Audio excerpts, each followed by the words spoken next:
Hello everybody, my name is Banola Manaisa and welcome to a new video. If you are new to my channel, welcome. If you are returning, thank you, thank you, thank you. I'm a motherhood and lifestyle content creator right here on YouTube, and I kind of share my day-to-day and what's going on Instagram at Banola_Manaisa. Now, I'm gonna get right into today's video. It's a little bit of a educational one as well. No, I don't want to say educational. It's more informative. It's just me basically sharing my tips, tricks, and how to get through pregnancy. Now, if you have followed me for a while, you will know that pregnancy is something I believe to be a beautiful scam, a beautiful mess, and very traumatizing.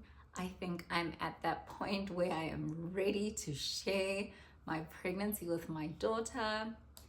She is 18 months. So yeah, it was a while ago, but fear not. I still remember. So I'm basically going to be sharing some pregnancy essentials and things that I basically feel like are going to help you. It's just random things that are going to help you kind of survive pregnancy. It's nothing mind-blowing. It's so simple. It's just, and you know what? It is the simple things that make it just a little easier. Some of these you might have heard of, some of them you might have, some of them you might have thought of, and some of them you might have not. So this is just how I feel like made pregnancy just a little easier, or could have made pregnancy a little easier. So we're looking at things that I did have and use, and things that I needed now that I know. I'd like to ask you guys to please subscribe. We are growing. I have a goal. Can we get us to 10K by the end of the year? Is it possible? Let's make it possible, please. I believe we can. If you tell your friends and your aunties and your uncles and your friends to all subscribe, please. Right, let's get into the random things that kind of helped me survive pregnancy. First, we're gonna go on the ingestibles, like vitamins and anything oral that you kind of take. The first one that I would say would be prenatal vitamins, folic acid, and prenatal vitamins and or folic acid, and a daily vitamin C. Now, let's speak about prenatal vitamins. Prenatal vitamins are prenatal vitamins. I don't have a specific one that I was like, this is the one that we're gonna have. I did try Preg Omega, and then I ended up sticking with Stella Mama because it just digested well for me. But I feel like they're all the same. Don't quote me, not an expert, just a mama.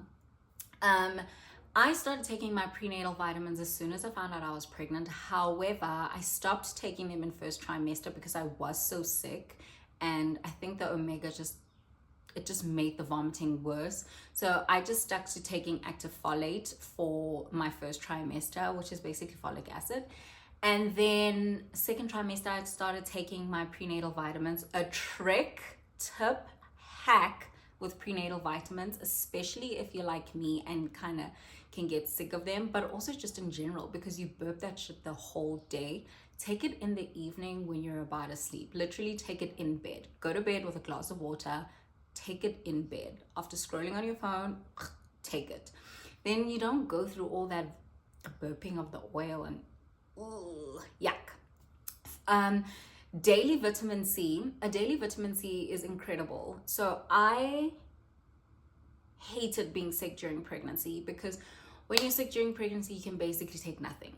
There's nothing that you can take. So taking a daily vitamin C kind of works as an immune booster and keeps you kind of, strong. I don't know if that's like fact, but I believe it. I always tell my preggy mamas, take a daily vitamin C, ask your gynecologist which one you can take, and just keep that immune system strong so that you can avoid being sick during pregnancy. It is horrible. Really, really horrible. With the flu, it's horrible. Another thing that I would definitely say in terms of in the category of orals is foods that you can stick with. Find a food that you can stick with. when you find foods that you can stick with, it can kind of just get you by, especially if you're one of those people that don't have an appetite during pregnancy. For me, it was first trimester, a little bit into second trimester, I really struggled to eat anything. Green smoothies were my thing, and I would just guzzle that up all the time, and I just stuck with it. Sometimes it kind of gets annoying and boring and you get over what you ate too much, which is fine. You just move on to the next thing, but it's a trial and error thing. It might take some vomiting, it might take some nausea, but find foods that you enjoy and stick with them, and don't let anyone judge you. My only thing that I would say is advisable is find something healthy in that mix. Like if it's mango, if it's watermelon, like try find something healthy. God bless my daughter. She wanted a green smoothie and salad and chicken, and I stuck with it. There's a point where she really, really wanted pies, and I would eat pies a lot, which is not great, but then she came back to her ways and we had salad. So find foods that you can digest and stick with them. Another thing, which is an item, but this is an item, but it goes along with like oral ingestion. What is it? My mind. A big bottle. Get a big bottle, at least 1.5 liters to 2 liters. A big, cute bottle that you can constantly refill with water. Pregnancy, you need to be hydrating 10 times more than you usually would. And in third trimester, that is a big pain in the ass. But in first and second trimester, you're so thirsty. In winter, it can be a little bit harder. But I found that I would actually have sparkling water, and that helped. Sparkling water with a slice of lemon. But then it sent me to the hospital because I was having too much of it and I had gastritis. So obviously everything in moderation, you know. However, a big bottle of water, incredible thing to have for pregnancy, because you just keep refilling it, and it will motivate you to kind of just like, okay, I've done one, let's go for another one. And it's just always good to keep like hydrated during pregnancy. And trust and believe when I say this big bottle of water is going to come in handy. Should you be breastfeeding, you get so thirsty, never mind the hunger, you get really, really thirsty, I guess, because your body's working overtime and you're feeding this child. So you drink a lot. So a cute big bottle that's going to get you through pregnancy will also get you through postpartum, especially if you're breastfeeding. Another thing that's an ingestible that I would definitely say is a must-have is Gaviscon. I did not suffer with heartburn my whole pregnancy. It was simply the last trimester. Third trimester showed me flames to a point where it would put me in tears, to a point where I was actually living with Gaviscon sachets in my handbag. I think I had about 10 in my handbag just in case. But Gaviscon is a great pregnancy heartburn kind of like to have. So I highly recommend that you get a bottle of Gaviscon, keep it in the house, get like a few sachets and toss them in your bag when you're going to work, running errands, whatever. But essentially just basically have Gaviscon on hand. Some people don't get heartburn and they're very lucky, but if you are one of those people, we are allowed to have Gaviscon. I think there might be, I don't know if I'm making this up, but if I remember correctly, there might actually be one that is for pregnancy. I think. I could be making this up. This was a while ago. But Gaviscon,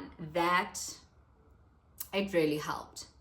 Now, going into body essentials and kind of like comfort, this category is more like, I don't want to say clothes, but it's more to do with the body. It's more about making you physically comfortable. There you go. Like the physicality of what's happening with your body. Your bump is growing, your body is growing, and so you kind of want to be comfortable because it is a little bit uncomfortable. A little bit is putting it kindly. It is quite uncomfortable.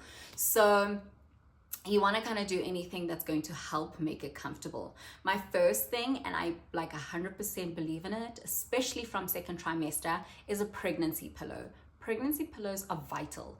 I know if you've got like a million pillows in your house, guess you can use pillows around you, but a pregnancy pillow just kind of gets the job done. I also used it postpartum. Sometimes when I would contact sleep, it would help like surround me and I'd hold the baby, and it was a multifunctional thing. So pregnancy pillow must have, especially from second trimester. It just makes it easier to sleep, especially when your bump is growing. For me, it was before my bump even started showing, I think, because I am a tummy sleeper, so I just would automatically go onto my tummy. But having a pregnancy pillow kind of just helps you get into positions that are comfortable. I don't know if that makes sense. Another thing I would definitely say is body oils and a very hydrating cream. This is not winter specific. So I was pregnant during winter and summer, and yeah, because I was pregnant May all the way to Feb, June all the way to Feb, May, June all the way to Feb. So I kind of get it. I know what it's like to be pregnant in the cold and in the heat. When I say a good body oil, now I used a stretch mark oil. Did it help?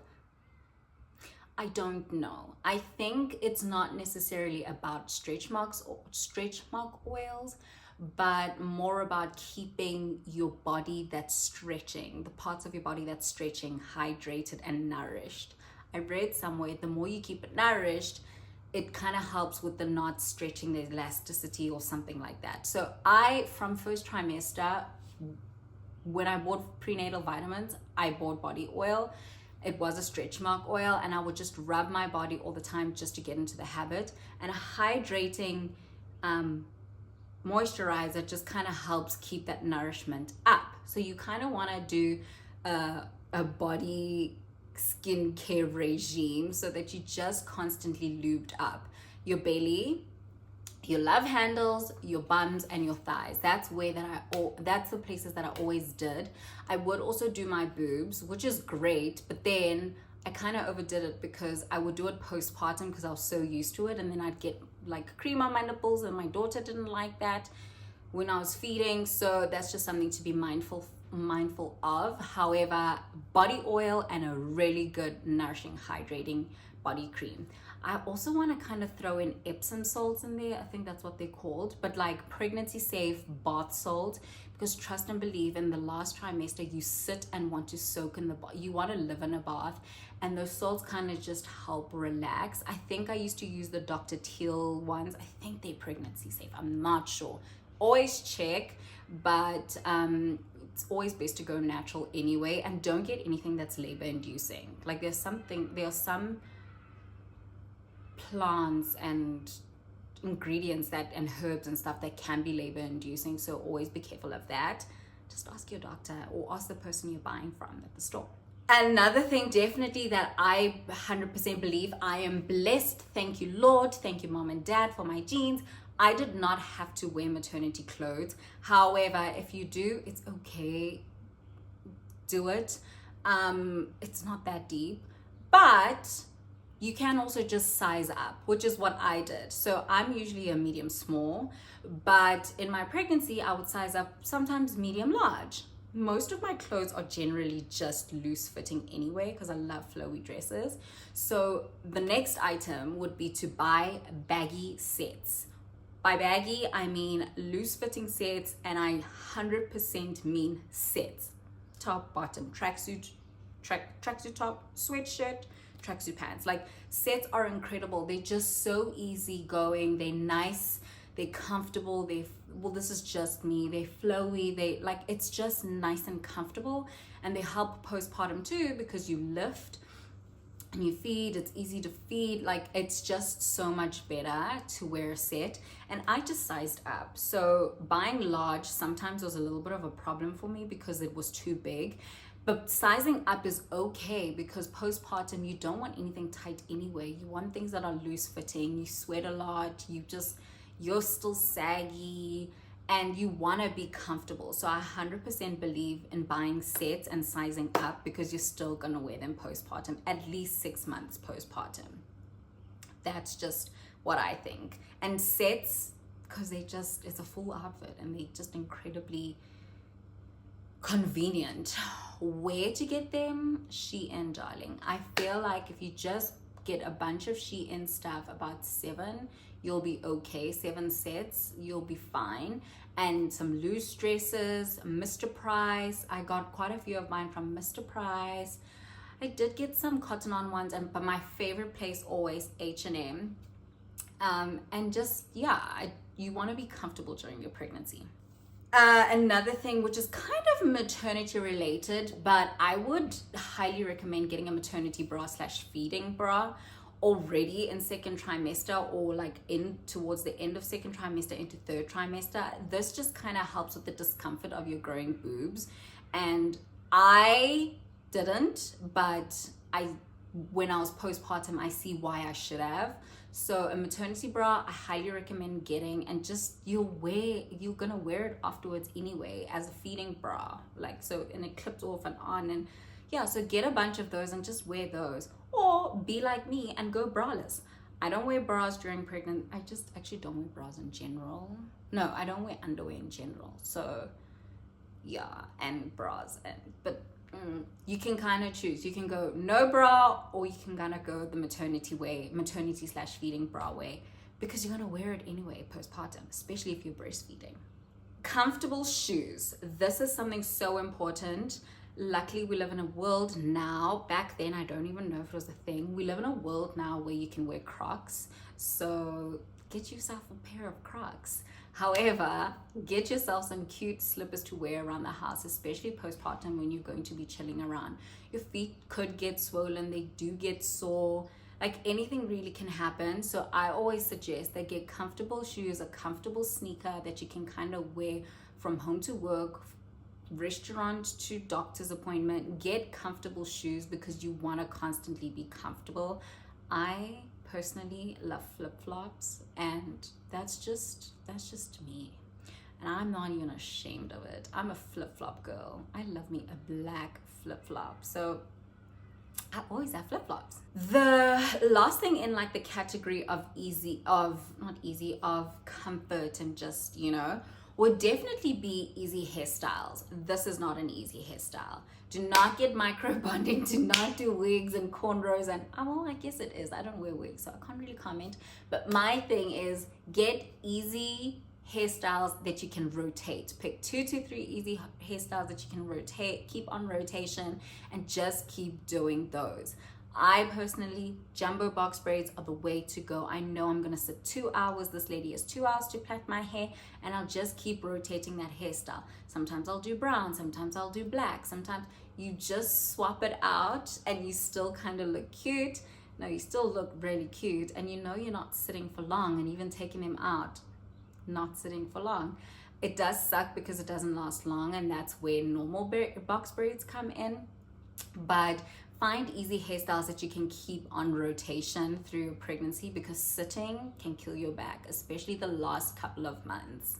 In the last category, I'm going to be talking about habits, community, and actually the ultimate survival kit of pregnancy. Now, before I dive into this category, I just want to put a disclaimer, and I want to say I'm coming from a place of privilege with some of the things that I'm going to mention, and I'm definitely blessed with the best parents who have helped me in certain areas of what I'm going to discuss. However, this is not for me to brag, it's not for me to show off, it's simply for me to put it out there that should you have the opportunity, this is kind of what you want to strive for, because it does make pregnancy easier. The first one I would speak of is movement routine. So when it comes to habits, community, and overall survival kit, that's this category. A movement routine is so important. In first trimester, I'm the laziest person because I was so ill. I pushed until I got so ill to a point where I just couldn't. And then I laid and I rested in first trimester. Second trimester, your energy comes back up, and I got a movement routine. I would literally work out every single day, put on a YouTube workout, and just work out. A movement routine is vital. If you have a trainer, continue with your trainer. Obviously, get approved from your doctor. Pilates is incredible for pregnant people. Again, you always get what you're doing with your doctor approved. Gym classes are incredible. They ask you if you are pregnant, so you'll disclose that and they'll give you adjusted workouts, but just have a movement routine. I personally judge people that don't want to move during pregnancy. I just feel like it's gonna deteriorate your postpartum journey because you're not going to want to move postpartum and you're just not going to want to get your body back. I'm not saying snap back, I'm just saying get your body back. Keep a movement routine. It's great for your mind, it's great for your body, it's great for your baby, and it helps with energy. As crazy as that sounds, it does help with energy. This is a bit of a tricky one because I didn't necessarily have this. I didn't have this at all. But the next thing that I would say you need is a holistic support system. You need a tribe, you need people around you. It was so difficult for me because nobody was pregnant and I was the first of my friends to get pregnant. Nobody was really pregnant. My partner and I were in a very rough space. So it kind of felt like I had no one. It was a very lonely pregnancy. I've shared a lot about this.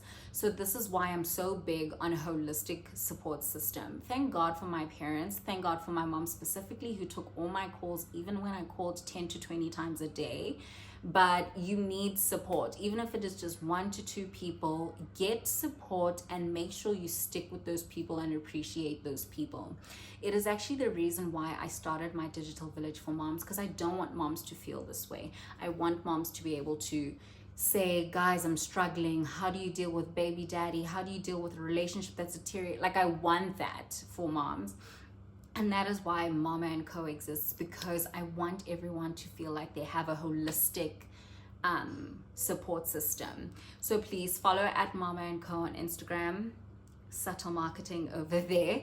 At Mama & Co _ZA on Instagram, and join in. Tell me if you are feeling like pregnancy is not easy. Pregnancy isn't easy, and I'm so happy to create a group for moms and preggies that are going through this the first time, that are feeling the lonely. Losing friends happens like this during pregnancy, and I think that's why I'm so passionate about bringing us together when it comes to Mama & Co.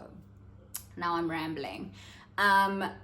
But yeah, a holistic support system is so important. Another thing would be to get a journal to vent and just kind of get your mind right. Write love letters to your unborn baby. Tell the journal what you're going through. Pray in the journal. Say your negative thoughts, your scary thoughts, but basically a journal that's going to help you get your mind right and not keep things bottled up. It sounds crazy, but you know, it does work. We sometimes say journaling doesn't work for me. I used to be that person. Journaling doesn't work for me. But sometimes just getting it out there on pen and paper is like the best thing ever. And when you're in a better space, you can go back to that and be like, I can't believe I came out of that. Writing love letters to your child, like, speak it over your child. Like, you know, it used to be incredible for me, and I highly recommend that this is what you do. It doesn't always have to be positive. I used to sometimes say, oh my gosh, you've created such a shift between dad and I don't know what to do. I pray that one day we will fix things and we look back at this. Like, I would say things like that, and I'm remembering now because these are things that I used to say, and now I look back and I'm just like, look where we are now. So yeah, a journal to vent and get your mind right. Now, this is a tricky one, but not a tricky one. Get a good gynae that you can trust and one that you connect with. This is such a tricky topic because we don't really, especially first time, we don't really know who's good, what's expected, and you just want to trust and believe into this person. But connect with your gynae. I am so blessed to have the gynae that I have. We hit it off right off the bat. I love her. She gave me my desires, and that's what you want. You want a gynae that you can kind of get what you want from the experience. I wanted a fluffy and pink and cute and like candy floss journey, and that's what she gave me every time I came to her rooms. I loved going to every doctor's appointment. It felt incredible, and you know, it was just great. Like when I needed to cry, WhatsApp her, whatever, I could do it. And when I told her that I want an elective C-section, when I told her my birth plan, she gave me what I wanted. And that's what you want. If you want to go natural and you want to push until you can't, you tell your gynae, and you need to find someone that will listen to that. So this is such an important thing, because you spend so much time with this person and you have to rely on this person to bring life into this place and make sure that you're right when you're bringing this life into earth. So a good gynae that you can trust and that you connect with is vital. It almost made not having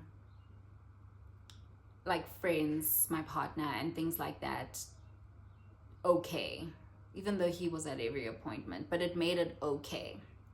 I don't know how to explain it. The last one, which again, speaking from a place of privilege, but this is my most important almost, is try and have really good medical aid before you fall pregnant. I think with most medical aids, you need to have been on their medical aid for 3 months prior to falling pregnant so that they can cover your birth. But giving birth is expensive and doctor's appointments are expensive. Though we were paying cash for our doctor's appointments, we could claim back. Anytime I got admitted into hospital because of hyperemesis, anytime I needed a drip, my medical aid covered it. So having a good medical aid is honestly life-changing, and it just made everything seamless for me. I am blessed that my dad kept me on his medical aid, and that he was more than happy to, because his is so great. I am so blessed. But it also showed me that a good medical aid is so important. Knowing, walking into that OR, into that hospital, just walking into that hospital knowing that my birth was going to be fully covered. I had no stress. I was going to walk out of there with my pills covered, was incredible. Shout out to Discovery. Honestly, we do have one of the best. We have Classic Comprehensive. We do have one of the best plans, but I wouldn't have it any other way. Medical aid is vital. It was that one less burden, one less thing I had to stress about, because I was stressing about I wasn't stressing, but the thoughts of becoming a new mom, you financially stressing about getting prepared, having one less stress, like hospital bills, was truly a blessing. And so if you can, I would prioritize having a really good medical aid. My child was covered 3 months for free 3 months after I gave birth, and then obviously automatically they have to hop onto your medical aid and you start paying as a dependent. But anytime she got sick, everything was covered. And for me, I cannot explain that peace of mind of having a good medical aid. Again, speaking from a place of privilege and absolute blessing, but it doesn't mean I can't share with you how important it is. That is all the essentials for my pregnancy. What I feel like these are my essentials to kind of just survive pregnancy. They aren't like, nothing crazy. Like I said, they're random, they're simple, and they're just ways to kind of just make pregnancy and the journey just a little easier. I am so passionate about speaking about pregnancy and making it as special as you can, because I almost missed that. But yeah, these are just a few essentials. If you guys have any other essentials that you think that I should share or I should have shared, post a comment below, and I will definitely do an Instagram story of some sort on the Mama and Co page, sharing with every mom. I hope you guys are enjoying these videos that are a little bit more informative and just sharing tips, tricks, hacks, and I'm enjoying doing them. And I hope I'll see you in my next video. I think it's a vlog. It is a vlog. I hope to see you guys in my next video. Thank you so much for watching. Bye.